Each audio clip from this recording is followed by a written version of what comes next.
Alright, so it is Thursday.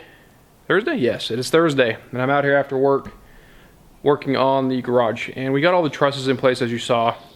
And I have to start installing some of the permanent bracing.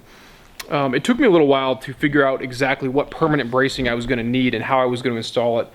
When my trusses were delivered, they come with engineered plans that are required to be on site for the final inspection. They show some permanent bracing and some temporary bracing that they recommend. They also are very confusing, at least to me. Maybe there's a lot of people out there that find this easy or I don't know, something.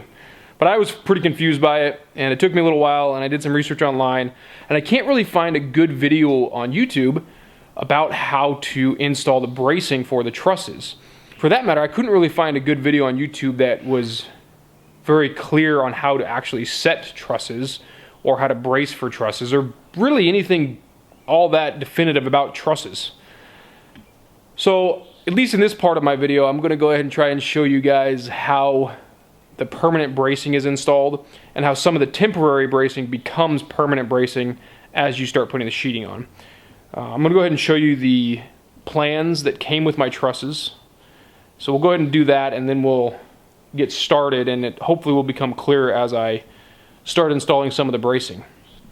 So what you're looking at here is a summary sheet of permanent restraint bracing of cords and web members. And you can see that right there at the top of the sheet. It's the Bcs Ib3 Summary Sheet. And this and a couple other sheets came with my trusses. This sheet confused me because it basically talks about every kind of truss out there. It talks about trusses over 60 feet and how you hang them and how do you temporary brace them and how... It confused me. I wasn't sure what was required and what isn't required. What also came with my trusses was this other sheet, which is this here. And as you can see in this corner, it has the engineering stamp for Washington on it, which is required when they come for your inspection, when the county comes for the inspection, at least in Kitsap County. The reason there's a lot of pages to this, but the reason I'm specifically turned to this page is because it shows this permanent brace right here. And this permanent brace right here comes from the front, or excuse me, the sidewall in my case, and it ties into the bracing that I'll put between the top of the trusses. This will make more sense as I do it, and I'll show you what I'm doing. This brace was installed in my garage on my house. Down there on my house, sorry, my finger's not going to focus, but this front wall is what I'm talking about here. And there's a brace inside of that wall that is permanently installed. It's required by code. And that's what I'm going to work on installing tonight, and we'll show you what that looks like. If anyone out there has any questions or comments on any of this, or wants to see something that I didn't point out or ask me how I did something, feel free to post a comment in the section below, and I'll see if I can answer it, or at least maybe reference you to where I looked at to find out the answers. Anyway, let's get started.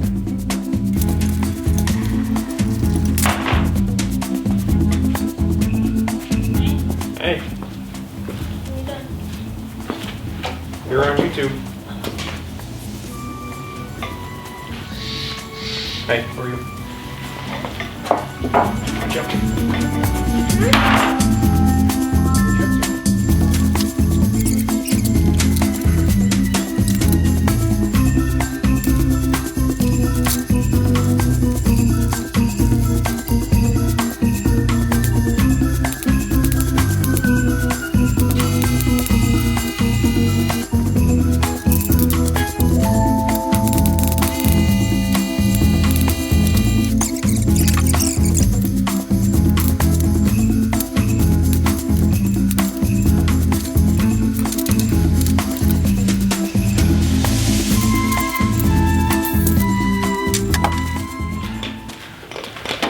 So you can see the end here, and shape. The length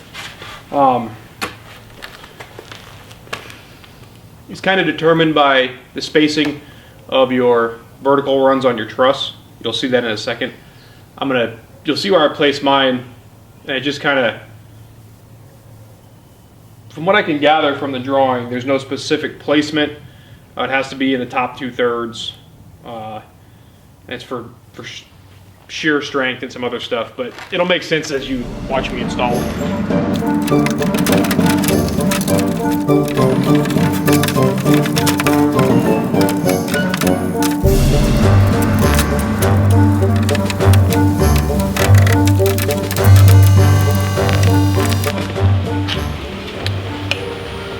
So that's the first brace, but to be perfectly honest, I think with the rain, well, it looks like it's blue skies over there. I might go stand under the cover for a few minutes and see if it quits raining. Maybe get the other brace put up. So what I did tonight was I installed this board, and this board. I installed this brace that runs across here, and this diagonal vertical brace here. And that all per the drawing. And tomorrow we will do the same thing over here. You can see I have the L board already built right here. There it is. And those are the 3 spacers that will go up there. So we've got all the trusses in place, and these little brackets here are called hurricane straps, and they attach the trusses to the top of the wall. They get installed with called Tico nails. You've been hearing me refer to duplex nails recently as Ticos, but these little short guys right here are actually Tico nails, and they will get 1 nail in every hole, and that holds them to the boards. Put a bunch of these in my pouch here. I run a dual regulator off my compressor, so I've got a blue air hose over there. I don't think you can see that. Anyway, I have a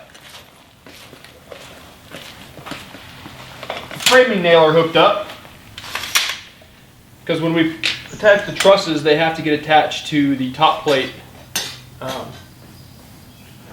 You shoot 1 nail in from one side and then 1 nail in from the other side, and then you install the hurricane strap. So fortunately I'm able to run 2 tools at once, and since I'm out here by myself, I'll have my framing nailer hooked up. I also have a palm nailer. If you're not familiar with these, you should get familiar with them. If you own an air compressor, you should own one of these things. This is the greatest little tool ever. This one happens to be a Cinco. I've had it for quite a long time. You don't need it very often, but when you do need it, it's invaluable. And it works really, really, really well for driving these little Tico nails. They basically go in the end like that. If I had a scrap piece of wood, which I just happen to have right here, I have earplugs in and safety glasses on also. You just push.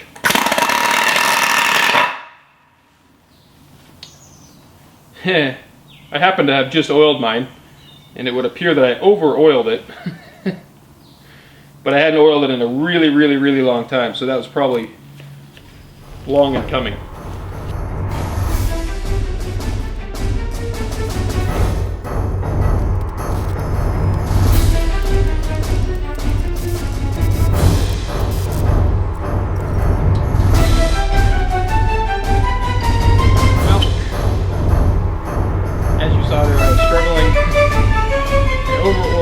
Palm nailer, got oil everywhere, my gloves are coated in oil.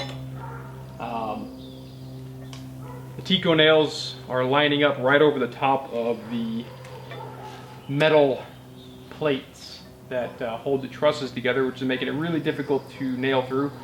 So I think I'm going to go get my drill and a small drill bit and pre-drill them as I go for the ones that will line up over the top of the metal plates.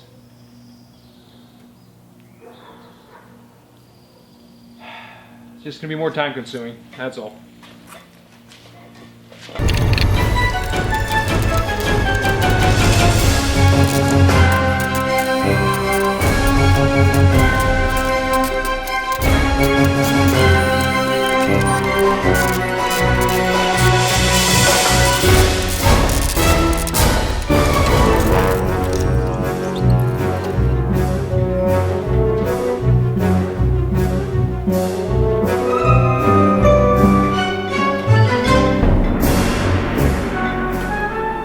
Obsessive about picking up the nails I drop.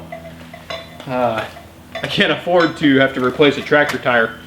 Car tire, that's one thing you can get flat fixed, but a tractor tire, my back tires on my tractor are filled with, they call it beet juice.